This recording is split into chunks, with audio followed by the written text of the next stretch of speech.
શ્રીમદ ભાગવત 10મો સ્કંદ 73મો અધ્યાય. જરાસંઘના કારાવાસમાંથી છૂટેલા રાજાઓની વિદાય અને ભગવાનનું ઇન્દ્રપ્રસ્થ પાછા આવવું. શ્રી શુક ઉવાચ અયુતે દ્વેષતાન્યષ્ટો લીલયા યુધિ નિર્જિતા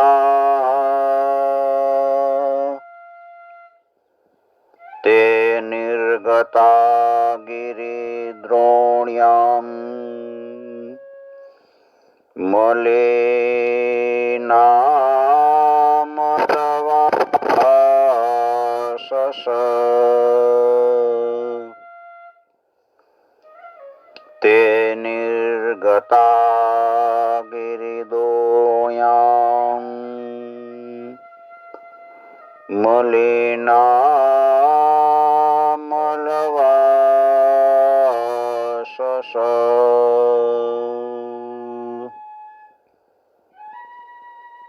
શ્રી સુખદેવજી કહે છે કે પરીક્ષિત, જરાસંઘે અનાયાસે જ 20,800 રાજાને જીતીને પર્વતની તળેટીમાં એક કિલ્લામાં કેદ કરીને રાખ્યા હતા.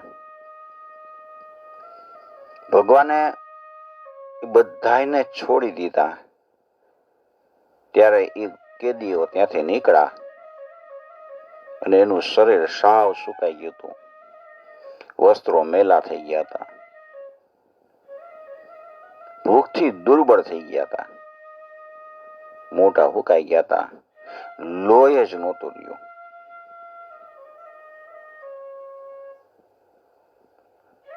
જેલમાં બંધ રહેવાને કારણે એના શરીરનું એકેય અંગ બરાબર નહોતું, બધા ઢીલા પડી ગયા હતા.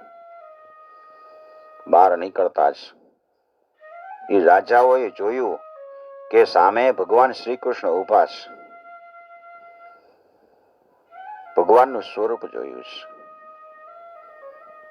વર્ષાકાળના મેઘ જેવું એનું શ્યામ સુંદર શરીર છે. પીળું પીતાંબર ધારણ કર્યું છે, રેશમી વસ્ત્ર, પીળું પીતાંબર, 4 ભુજાઓ. ભગવાને દર્શન આપ્યા, જેમાં શંખ ચક્ર ગદા પદ્મ ચારે હાથમાં શોભે છે. કમળના ગર્ભ જેવા લાલ લાલ નેત્ર,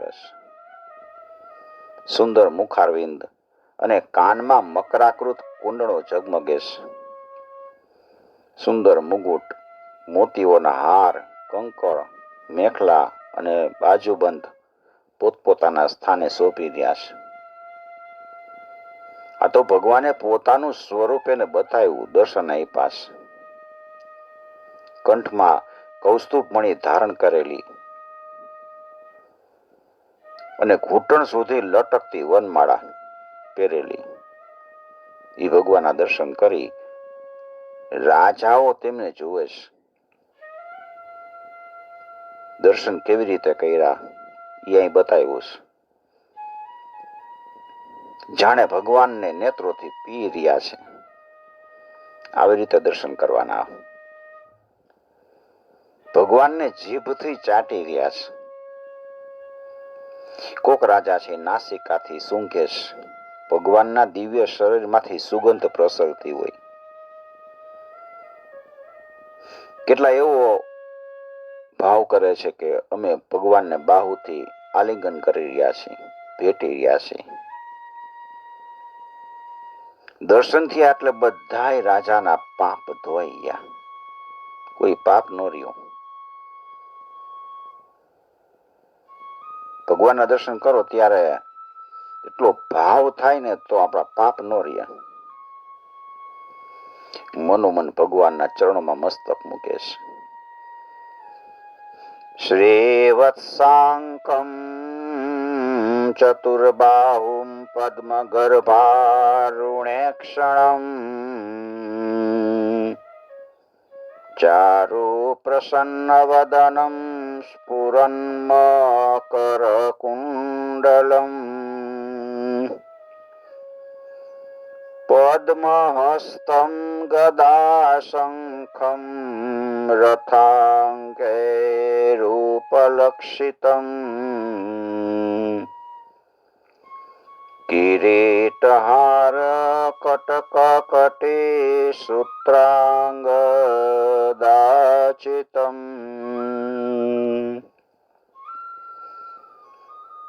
બ્રાજદ્વરમણિગ્રીવં નિવિतं વનમાલયા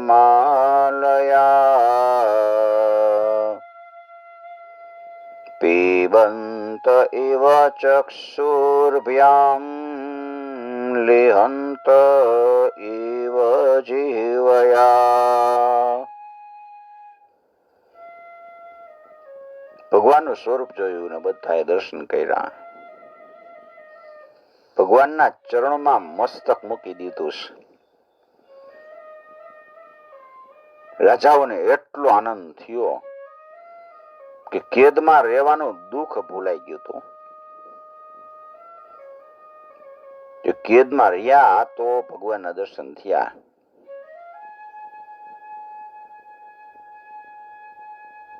એ ભગવાનને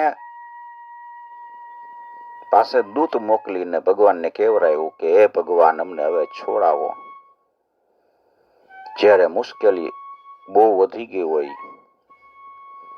ત્યારે કોઈને દ્વારકાધીશ પાસે મોકલીને કેવું કે હે દ્વારકાધીશ, અમારું દુઃખ દૂર કરો.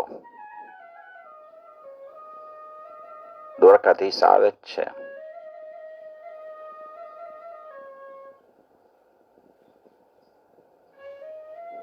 ભગવાનને દર્શન આપ્યા.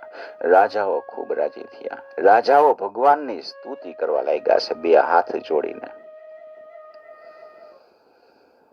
રાજન યુચુ નમસ્તે દેવદેવેશ પ્રપન્નાર્તિ હરાવ્યય પ્રપન્નાન પાહિન કૃષ્ણ નિર્વીણાન ઘોરસમ શ્રુતે. હે શરણાગતોના તમામ દુઃખ અને ભય હરી લેનાર દેવેશ્વર, સચ્ચિદાનંદ સ્વરૂપ અવિનાશી શ્રી કૃષ્ણ, અમે આપને નમસ્કાર કરી છે. તમે અમને જરાસંઘના કારાગારમાંથી તો છોડાવી દીધા. હવે તમે અમને જન્મ મૃત્યુરૂપ આ ઘોર સંસાર ચક્રમાંથી છોડાવી દો. કારણ કે સંસારના દુઃખોનો કડવો અનુભવ કરીને એનાથી અમને વૈરાગ્ય થઈ ગયો છે. સંસારથી અમે કંટાળી ગયા છીએ. કડવો અનુભવ થઈ ગયો છે. અમે તમારા શરણમાં આવ્યા છીએ. પ્રભુ, હવે અમારી રક્ષા કરો. આપ જ અમારી રક્ષા કરો. મધુસૂદન, અમે મગધરાજ જરાસંઘનો કોઈ દોષ જોતા નથી. ભગવાન, એ તો આપનો મોટો અનુગ્રહ છે કે અમે રાજા કહેવાતા લોકોને રાજલક્ષ્મી થી અચ્યુત કરી દેવામાં આવ્યા. રાજા હોય એની પાસેથી લક્ષ્મી લઈ લેવી.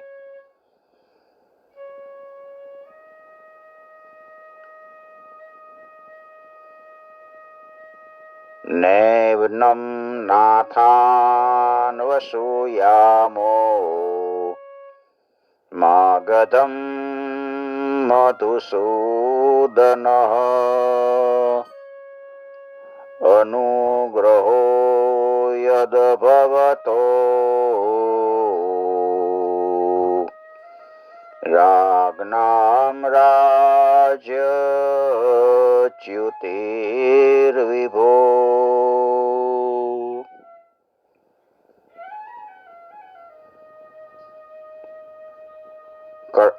ભગવાન,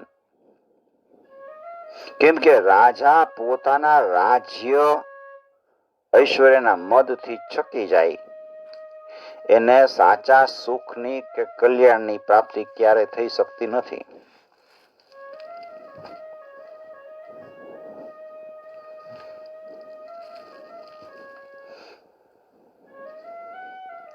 મારી પાસે રાજ્ય છે, ઐશ્વર્ય છે, મદ આવી જાય,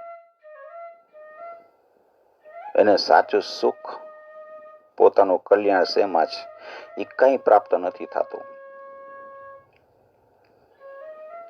અને એ આપણી માયાથી મોહિત થઈને અનિત્ય સંપત્તિને જ અચલ માની બેસે છે. આ સંપત્તિ કાંઈ કામ નથી આવવાની, અનિત્ય ચાલી જવાની. એકવાર તો વિયોગ થવાનો જ.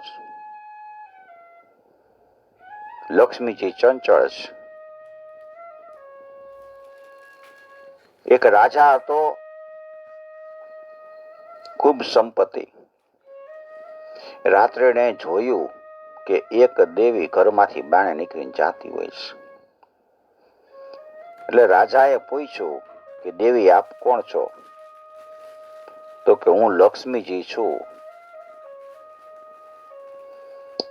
લક્ષ્મીજી તો ચંચળ ફરે, હવે હું બહાર જવા માંગુ છું, બીજા પાસે જઈશ. રાજા ધાર્મિક હતો, કહે છે કે ભલે દેવી, આપ જઈ શકો છો. થોડી વાર થઈ એટલે એક પુરુષ બહાર નીકળે છે. રાજા પૂછે છે આપ કોણ છો? તો કે હું યશ છું. લક્ષ્મીજી જતા રહ્યા એટલે હું જતો રહું. હવે તમારી પાસે કાંઈ પૈસા તો છે નહીં, તમે દાન પુણ્ય કાંઈ કરી શકશો નહીં,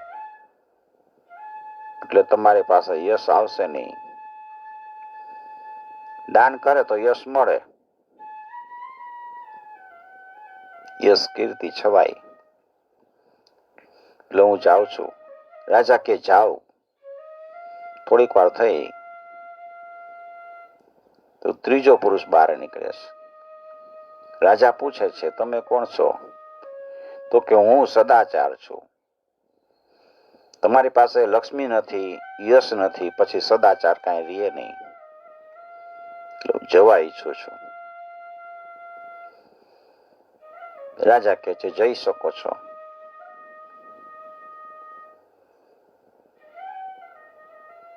ચોથો પુરુષ નીકળો. રાજા પૂછે છે આપ કોણ છો?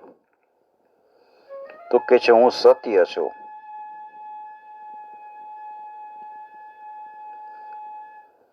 હવે તમારી પાસે લક્ષ્મીજી નથી, યશ નથી, સદાચાર નથી, તો પછી મારું શું કામ છે? રાજા કહે છે કે હું તમને તો જવા જ નહીં દઉં. મેં અત્યાર સુધી તમારો સાથ છોડ્યો નથી, હવે તમે મારો સાથ છોડીને જાઓ નહીં, હું તમને નહીં છોડું. સત્ય એમને રહી ગયો. બારે બધા રાહ જોવે છે, લક્ષ્મીજી, યશ ને સદાચાર ને. સત્ય આવ્યું નહીં. જ્યાં સત્ય છે ત્યાં જ પરમેશ્વર છે, અને પરમેશ્વર છે ત્યાં જ લક્ષ્મીજી છે. સત્ય નો છોડ્યું રાજાએ. થોડીક વાર થયું એટલે બધા પાછા આવ્યા છે. સત્ય એ જ ઈશ્વર છે.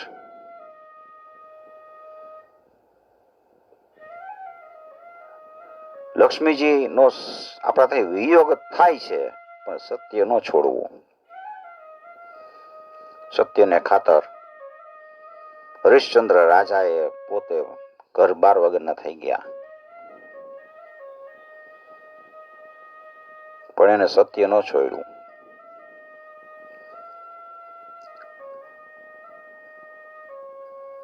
ગાંધીજીએ હરિશ્ચંદ્રનું ફિલ્મ જોયું અને એને સત્યને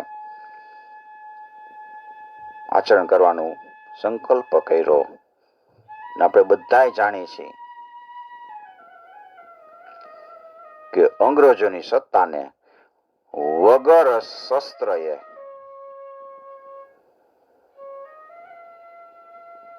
આ દેશમાંથી હટાવી દેશને આઝાદ કરાવ્યો.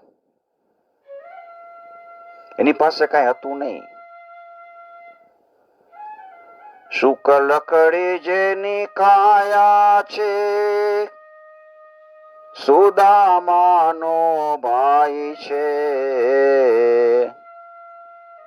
પોરબંદરનો રહેવાસી તો કહેવાય છે. સાધન રેટીયો ને તકલીઓ કંતાય છે,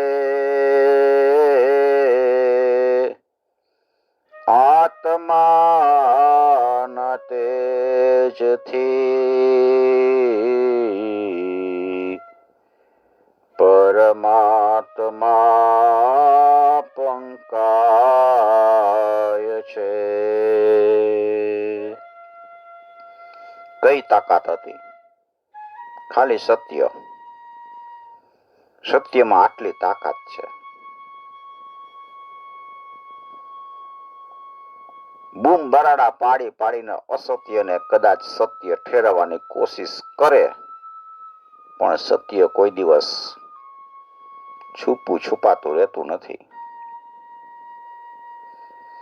સત્ય સનાતન હોય છે. સત્ય કોઈ દિવસ ભૂતકાળ નથી હોતું અને ભવિષ્યકાળે નથી હોતું. સનાતન કાયમ રહે છે.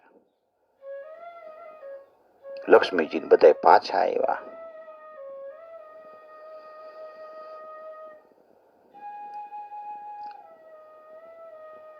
રાજાઓ બધા ભગવાનની સ્તુતિ કરતા કે છે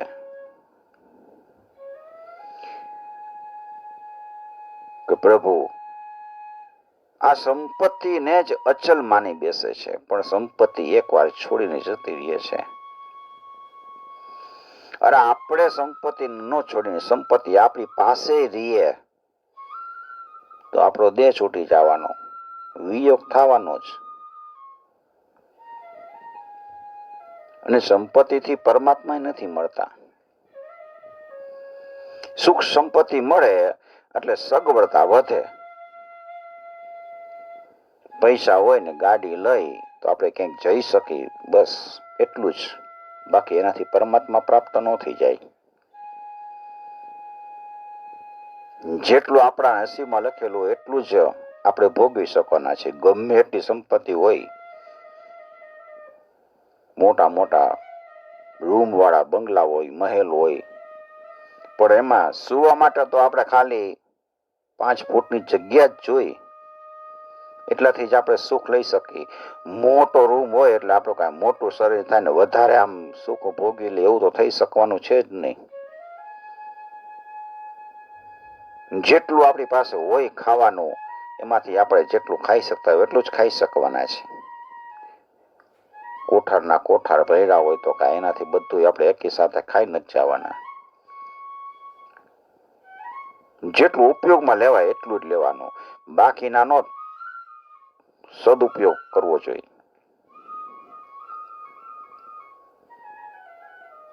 મૂર્ખ લોકો છે એ ઝાંઝવાના જળને જળાશય માની બેસે છે. ઝાંઝવાનું જળ, મૃગ જળ એમ માને કે અહીંયા જળાશય છે, પણ એને ખબર નથી હોતી. એવી રીતે ઇન્દ્રિય લોલુપ અને અજ્ઞાની પુરુષ હોય ને, એ પણ આ પરિવર્તનશીલ માયાને સત્ય માની બેસે છે. સાચી વસ્તુ જ છે, પણ એને સમજણ નથી પડતી કે આ માયા છે. કારણ કે ઇન્દ્રિય લોલુપ છે. ઇન્દ્રિયોની ઈચ્છાને આધીન રહેતો હોય છે.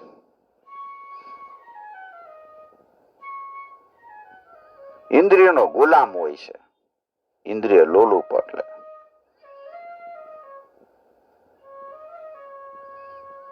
મનનો ગુલામ. મન કેમ કરવા માંડે, મનની વાત માનશો નહીં. મન માછલા જેવું છે. વાસના ભોગવવા માટે જે ઈચ્છા કરશે,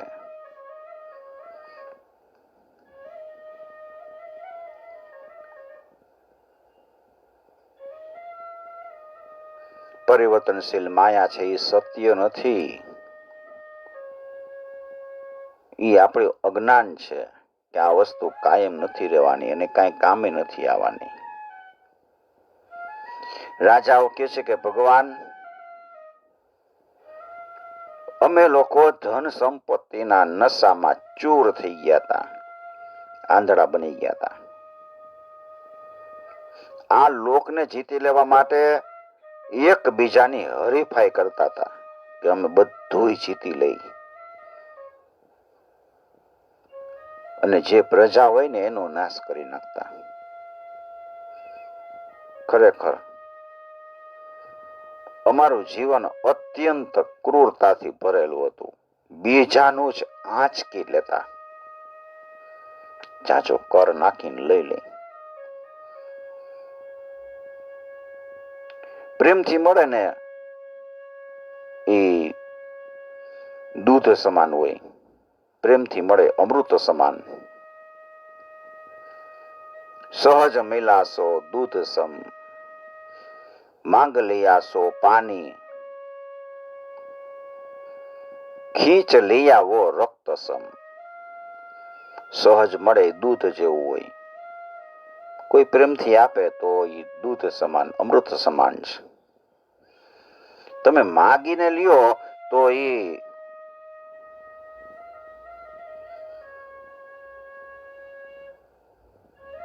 પાણી જેવું થઈ જાય. માગ્યું આપ્યું. અને કોઈનું હોય અને આપણે ખેંચી લઈ,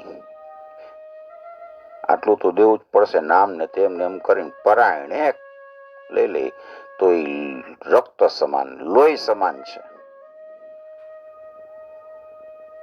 અમે પ્રજાની સંપત્તિ આંચકી લેતા, એનો નાશ કરતા હતા. પ્રજાનો જ નાશ થઈ જાય નથી, એમાં ઈશ્વર રાજી નથી. રાવણની નગરી લંકાની સોનાની હતી. આ રાવણે બધાનું આંચકીને જ ભેગું કર્યું હતું. જ્યાં સંપત્તિ દેખાય, સુંદરતા દેખાય, આંચકી લેતો. આટલું સોનું રાવણ પાસે હતું, પણ એને કોઈ દિવસ સોનાનું દાન કર્યું કે કોઈ વસ્તુનું દાન કર્યું હોય એવું ક્યાંય રામાયણમાં લખેલું નથી.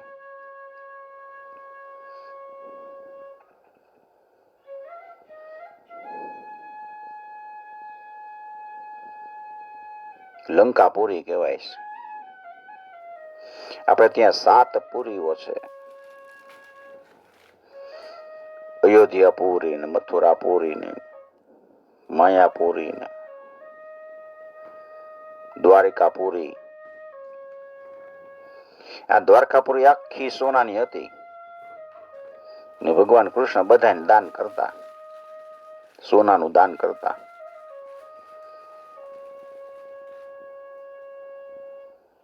અને પાછું છેલ્લે કહી દીધું બધાને કે આ તમે બધા છે ને 7ને દિવસે આમાંથી નીકળી જાજો, બધા આખી દ્વારિકા દરિયામાં ડૂબી જવાની છે.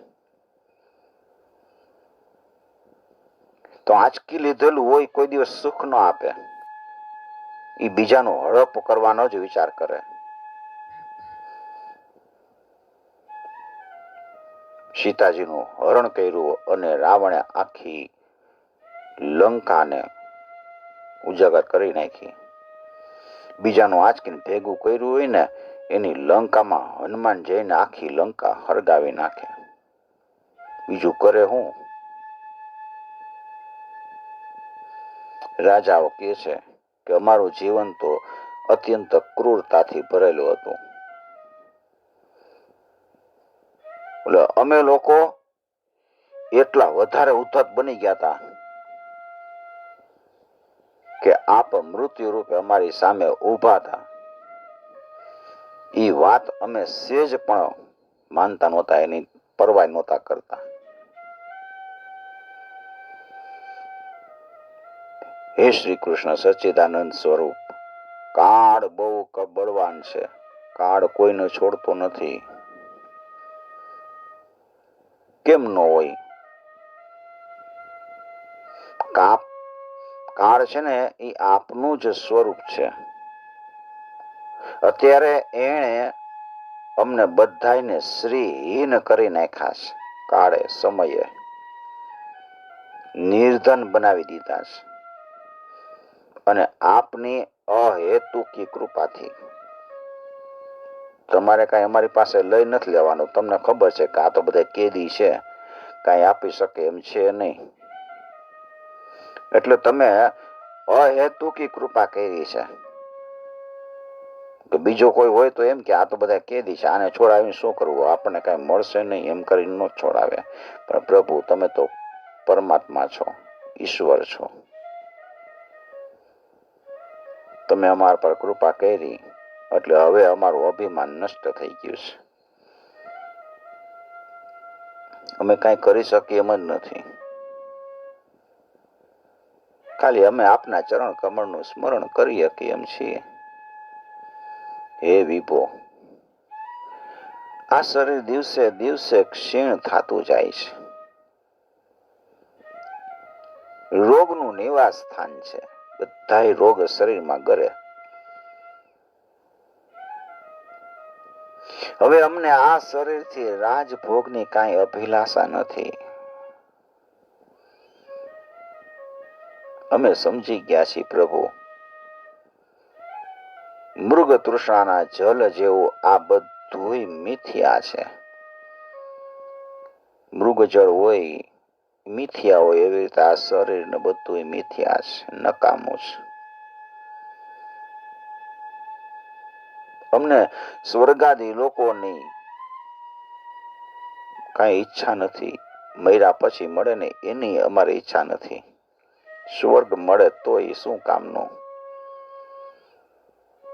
કેમ કે અમે જાણીએ છીએ કે એમાં કોઈ સાર જ નથી. સાર નો એવી વસ્તુને આપણે પકડીને બેઠા છીએ.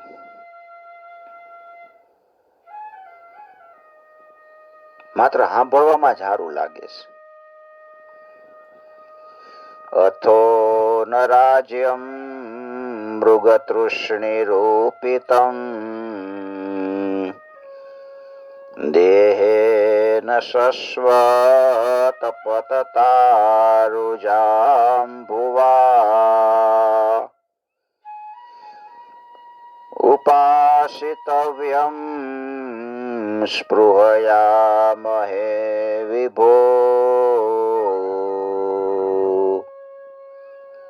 ક્રિયાફલમ પ્રેત્ય ચ કર્ણરોચનમ.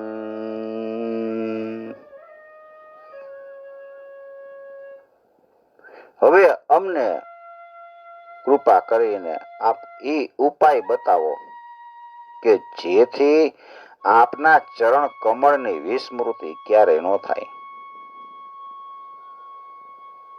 સદાયને માટે સ્મૃતિ રહે.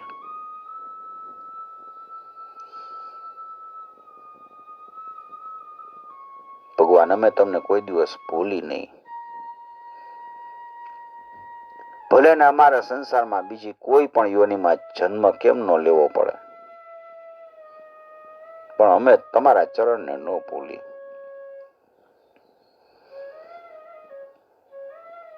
પ્રણામ કરે ને એનો કલેશ બધો દૂર કરી દેશો તમે શ્રી કૃષ્ણ. હે વાસુદેવ હરિ, પરમાત્મા, ગોવિંદ, અમારા વારંવાર નમસ્કાર છે. ખાલી પ્રણામ કરવાથી બધા કલેશનો નાશ થઈ જાય. આ મંત્ર બહુ જોરદાર છે. કૃષ્ણાય વાસુદેવાય હરયે પરમાત્મને પ્રણત કલેશ નાશાય ગોવિંદાય નમો નમઃ. પ્રણામ કરવાથી બધાય કલેશ પાપ વયા જાય. આપણે મંદિરે ગયા હોય ને તોય પ્રણામ કરવાનો જાય. નમવું ગમતું નથી. નમે એ સૌને ગમે. વંદન કરો ને એટલે તમારો વિરોધ ઘટી જાય. કોઈ વિરોધ કરવા વાળો ન રહે. પ્રણામ કરો તો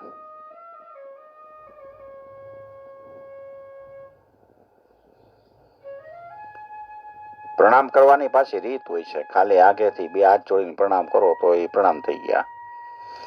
સેજ નમીને પ્રણામ કરો તો એ પ્રણામ છે. થોડોક તમે શરણાગતિનો ભાવ એમાં રાખો અને સાષ્ટાંગ પ્રણામ કરો ને એટલે તમે એના શરણે છો. એ કેમ તમારે કરવાનું રહે. રામજી ગંગા પાર કરવા માટે કેવટ પાસે નાવ માગે છે. કેવટ બેઠો છે, પ્રણામે નથી કરતો. કારણ કે કેવટને ખબર છે કે આ તો બ્રહ્મ છે અને આને બધાય પ્રણામ કરે છે તો હું એવી રીતે પ્રણામ કરીશ ને તો પછી આ કહેશે કે મને ગંગા પાર કરાવી દે, એટલે મારે કરાવી દેવી પડશે. કારણ કે હું એના શરણે છું. એટલે પેલા આના ચરણ ધોવા છે મારે, એટલે પ્રણામ નથી કરવા. બધું કામ પતી જાય ને પછી આને હું પ્રણામ કરીશ. ભગવાનના ચરણ ધોયા, ચરણામૃત લીધું, પોતાના પિતૃઓને બધાને તાયરા અને પછી ગંગા પાર કરાવી અને પ્રભુ જાય છે ત્યારે પ્રભુના ચરણમાં લાકડી પડે ને એમ કેવટ પડી ગયો છે.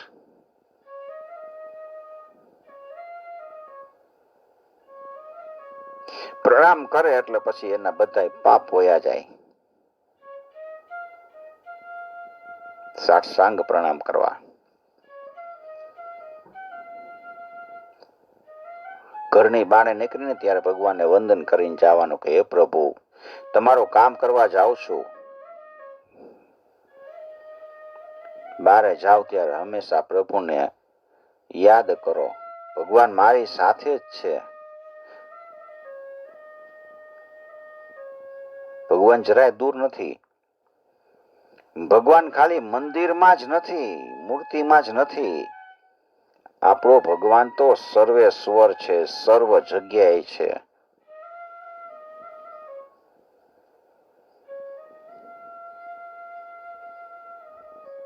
પરમાત્મા બધી જગ્યાએ છે એવો અનુભવ કરો. મારી સાથે ચાલે છે, પ્રાણ રૂપે મારી અંદર જાય છે. જેટલા જેટલા જીવો આપણી સામે આવે છે, સજીવ નિર્જીવ પદાર્થો આવે છે, એ બધું ભગવાનનું જ સ્વરૂપ છે. પ્રણામ કરો પ્રભુને. પ્રણામ પ્રણામનો ભાવ આવશે એટલે તમારા બધા પાપ વયા જશે. શ્રી કૃષ્ણાય વાસુદેવાય હરયે પરમાત્મને પ્રણત કલેશ નાશાય ગોવિંદાય નમો નમઃ.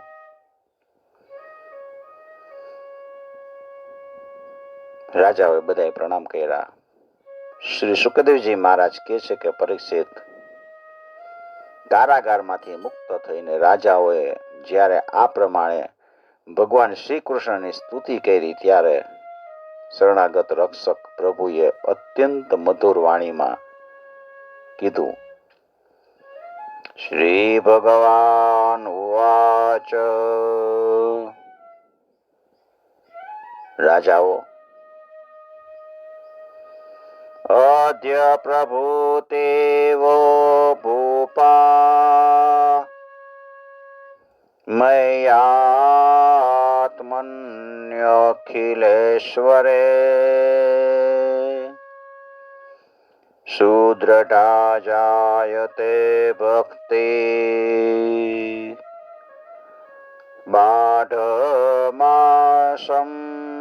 શીતં તથા. તમે લોકોએ જેવી ઈચ્છા વ્યક્ત કરી છે એ પ્રમાણે આજથી મારામાં તમારી અવશ્ય સુદૃઢ ભક્તિ થશે. તમે જેવી ઈચ્છા કરી એવી ભક્તિ મળશે. સમજી લ્યો કે હું સર્વનો આત્મા છું, સર્વનો સ્વામી છું. તમે જે લોકોએ નિશ્ચય કર્યો છે ને એ તો ખરેખર તમારા માટે બહુ મોટા સૌભાગ્યનો અને આનંદની વાત છે. તમે લોકોએ મને જે કંઈ કીધું એ બરાબર છે. કેમ કે હું જોઉં છું કે ધન સંપત્તિ અને ઐશ્વર્યને મદથી છકી જઈને કેટલાય લોકો સ્વેચ્છાચારી અને પાગલ જેવા થઈ જાય છે. અતિ સંપત્તિ આવે તો ઓચિંતાના પાગલ થઈ જાય. કાંઈ ન હોય અને પછી રૂપિયા ઢગલા થઈ જાય તો ગાંડો થઈ જાય.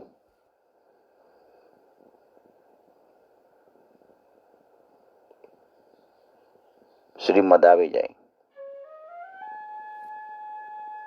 કેટલાય રાજાઓ બની ગયા છે. હય હય નહુસ, વેન, રાવણ, નરકાસુર, અનેક દેવતાઓય દેવતા નથી છટકી શક્યા. સંપત્તિ આવી જાય એટલે છકી જાય.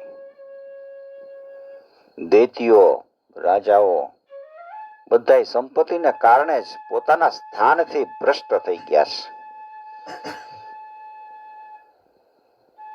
તમે બધા સમજી લ્યો કે આ શરીર અને એના સંબંધીઓ પેદા થાય છે એથી એનો નાશ પણ નિશ્ચિત છે. શરીર પેદા થાય છે અને સંબંધી પેદા થાય છે.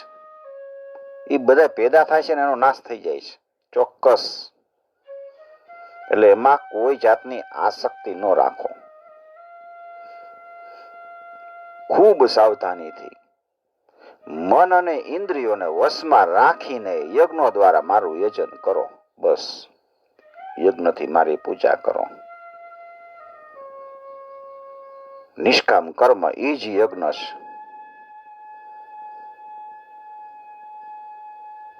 ધર્મપૂર્વક પ્રજાનું પાલન કરો, પ્રજાની રક્ષા કરો. તમે લોકો તમારા વંશ પરંપરાની રક્ષા માટે સંતાન ઉત્પન્ન કરો. વંશ પરંપરા ચાલતી રહે. પણ ભોગ માટે નહીં.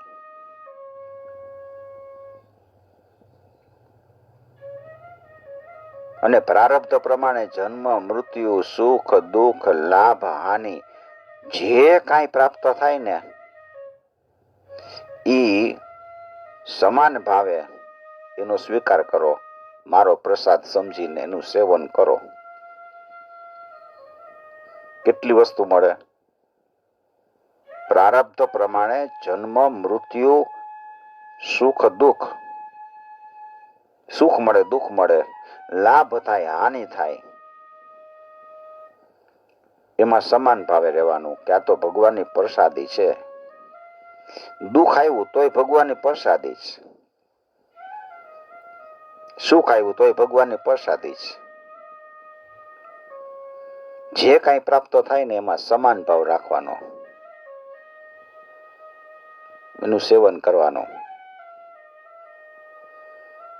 અને બસ ચિત્ત એક છે ને મારામાં પોરવી રાખો. આવ્યું એ કરો માં. દુઃખ આવી ગયું તો જે આવ્યું છે એ જવાનું જ છે. સુખ આવ્યું છે ને એ ટકવાનું નથી, વયું જવાનું. પાછું દુઃખ આવશે તો સમજો કે દુઃખ જવાનું જ છે. જેમ સુખ આવ્યું છે એમ દુઃખે ઓચિંતાનું આવે છે. અને સુખ ઓચિંતાનું વયું જાય છે, એવી રીતે દુઃખ ઓચિંતાનું વયું જાય છે. એક આપણું ચિત્ત પરમાત્મામાં રહેવું જોઈએ.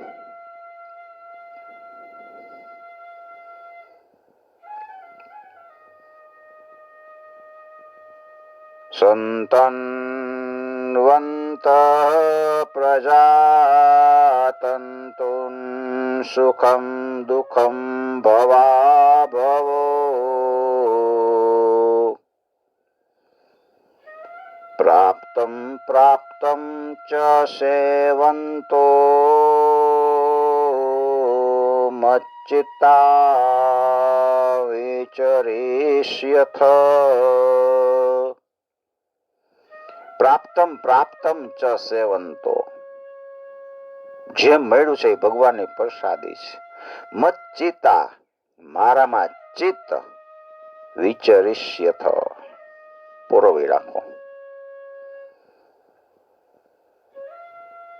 ગમે એવું થાય, ભગવાનમાં ચિત્ત રહેવું જોઈએ.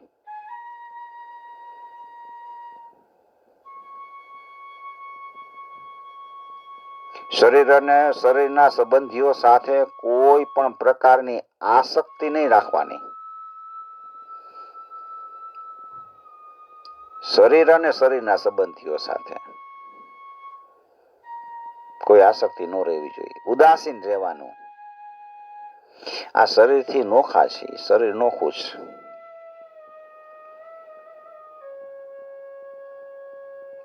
કોઈ વ્યક્તિ ને કઈ દુઃખ હોય તો આપણને એની અસર, અજાણી વ્યક્તિ હોય તો આપણને અસર નથી થતી,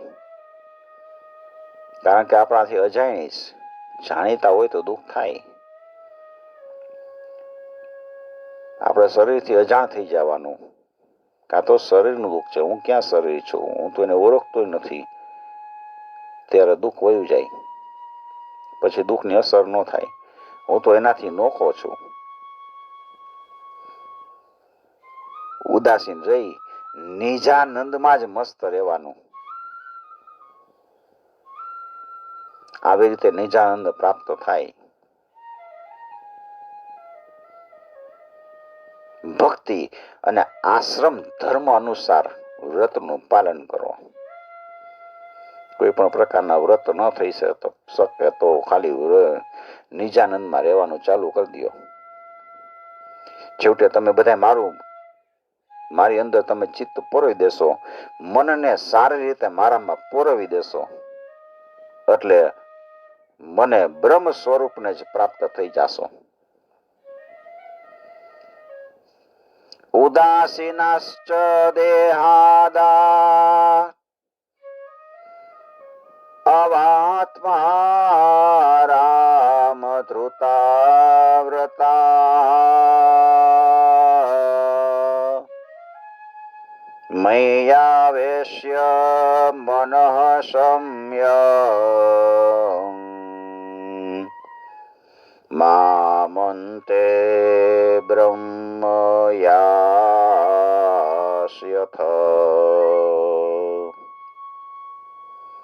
મારામાં મન પોરવી રાખો ખાલી, બસ. છેવટે મને પ્રાપ્ત થઈ જશો. ચિત્ત મારામાં પોરવી દો, બધું છૂટી જશે. ને બધું છૂટવાનું છે. રહેવાનું કાંઈ ને, શરીરે નથી રહેવાનું, પછી બીજું ક્યાંથી રહે? જેનું આપણું માને છે શરીર, શરીરને બહુ પ્રેમ કરે છે, એ શરીર નથી રહેવાનું. સુખદેવજી કહે છે, પરીક્ષિત, શ્રી કૃષ્ણ ભગવાને રાજાઓને આવો આદેશ આપ્યો અને એમને સ્નાન વગેરે કરાવવા માટે ઘણા બધા સ્ત્રી પુરુષો સેવામાં નિયુક્ત કરી દીધા.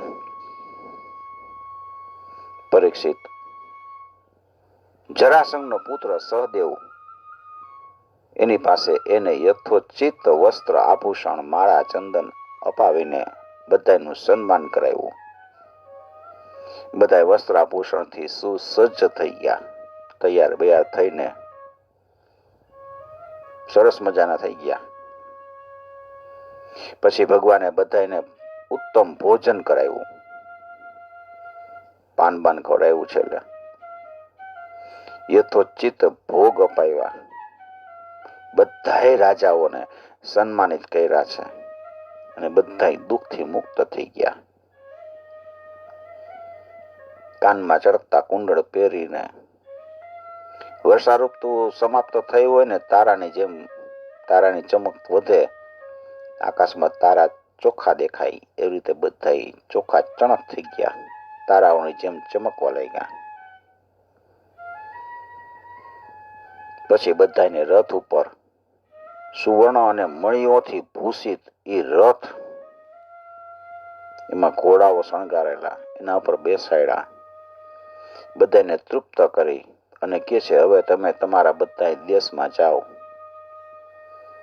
આવા ભગવાન ઉદાર શિરોમણી શ્રી કૃષ્ણ બધા કેદીઓને રાજાઓને મહાન કષ્ટમાંથી મુક્ત કરી દીધા.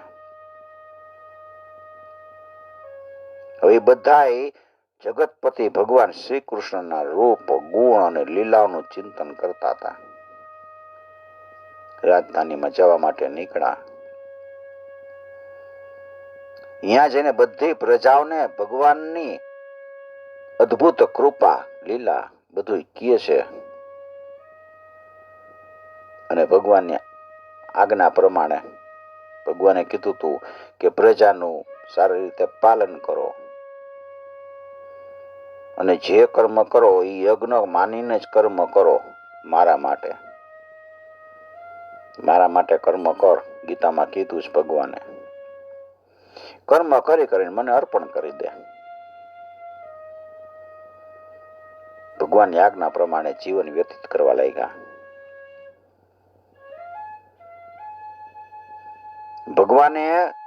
શ્રી કૃષ્ણ ભગવાને ભીમસેન પાસે જરાસંઘનો વધ કરાવ્યો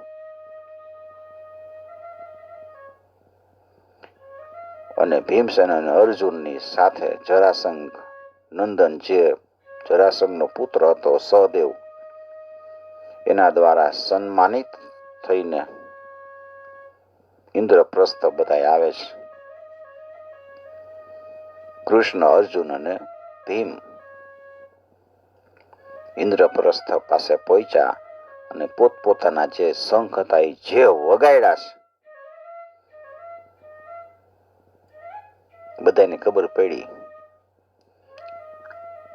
પ્રભુ આવી ગયા. એ શંખ વાગ્યો ને એટલે બધા મિત્રોને સુખ થયું અને શત્રુઓને દુઃખ થયું.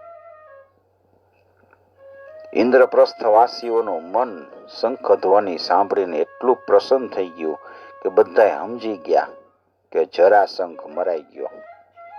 વિજયનો શંખ વગાડ્યો છે.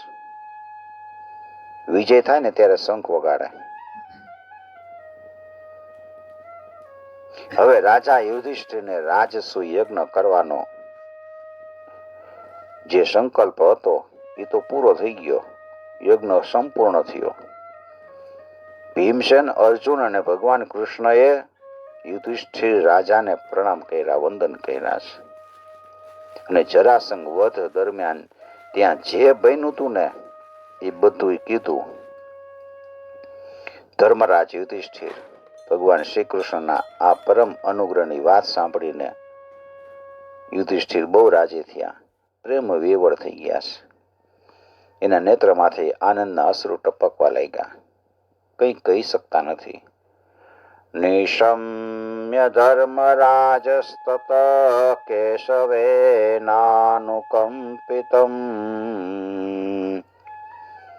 આનંદાશ્રુકલાં મુંચન પ્રેમ્ણાનોવાચ કિંચન.